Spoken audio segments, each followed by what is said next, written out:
অনিশ্চয়তার দোলাচলে ঘুরতে থাকা দেশের ক্রীড়াঙ্গন নিয়ে দুশ্চিন্তার শেষ নেই ক্রীড়াপ্রেমীদের মাঝে। তবে সেই সব উৎকণ্ঠা থেকে পরিত্রাণ পেতে যাচ্ছেন দেশের লাখো খেলা পাগল ভক্ত। অবশেষে সদ্য নিয়োগ পাওয়া যুব ও ক্রীড়া উপদেষ্টা আসিফ মাহমুদ সচিব ভূঁইয়া শুনিয়েছেন আশার বাণী।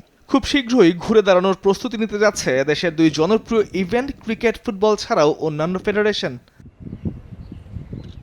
আজ সচিবালয়ের প্রথম দিন অফিসে এসে সাংবাদিকদের সঙ্গে মতবিনিময়ের সময় ক্রীড়া উপদেষ্টা জানান, 2 মাস পরে দেশের মাটিতে গড়াতে যাওয়া নারী টি-20 বিশ্বকাপ নিয়ে নিজের ভাবনার কথা। নারী টি-20 বিশ্বকাপের বিষয়ে আমরা বিসিবির সাথে কথা বলেছি।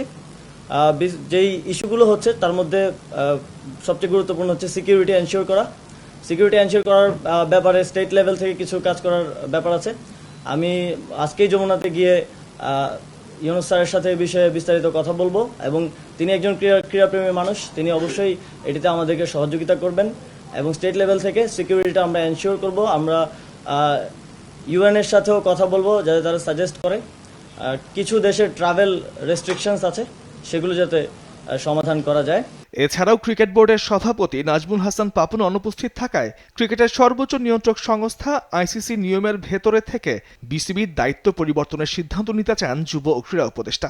বিসিবি যেহেতু একটা অটোনমাস ফেডারেশন আইসিসির অধীনে, তো এই বিষয়ে আমরা সিদ্ধান্ত নিতে পারবো না। আমরা সাজেস্ট করেছি যারা বিসিবির ডাইরেক্টরস আছেন তারা এই বিষয়ে লিগ্যালি কিভাবে আইসিসির লিগ্যাল ফ্রেমওয়ার্কের মধ্য থেকে কিভাবে এই বিষয়টি সমাধান করা যায় এবং অন্তর্বর্তীকালীন সময়ের জন্য কাউকে নিয়োগ করা যায় কিনা।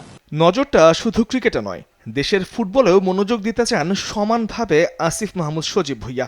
বাকি ফেডারেশনগুলোর সাথে আমরা পর্যায়ক্রমে আলোচনার ভিত্তিতে এই বিষয়গুলোতে তাদেরকে সাজেশন দেওয়ার থাকলে সাজেশন দেব এবং অবশ্যই লিগ্যাল ফ্রেমওয়ার্কের ভিত্তিতে কাজগুলো করতে হবে। মন্ত্রণালয়ে এসে সাংবাদিকদের তিনি জানান, যুব ও ক্রীড়া মন্ত্রণালয়ের অধীনে থাকা শেখ হাসিনা জাতীয় যুব উন্নয়ন ইনস্টিটিউটের নাম পরিবর্তনের সিদ্ধান্ত নেওয়া হয়েছে।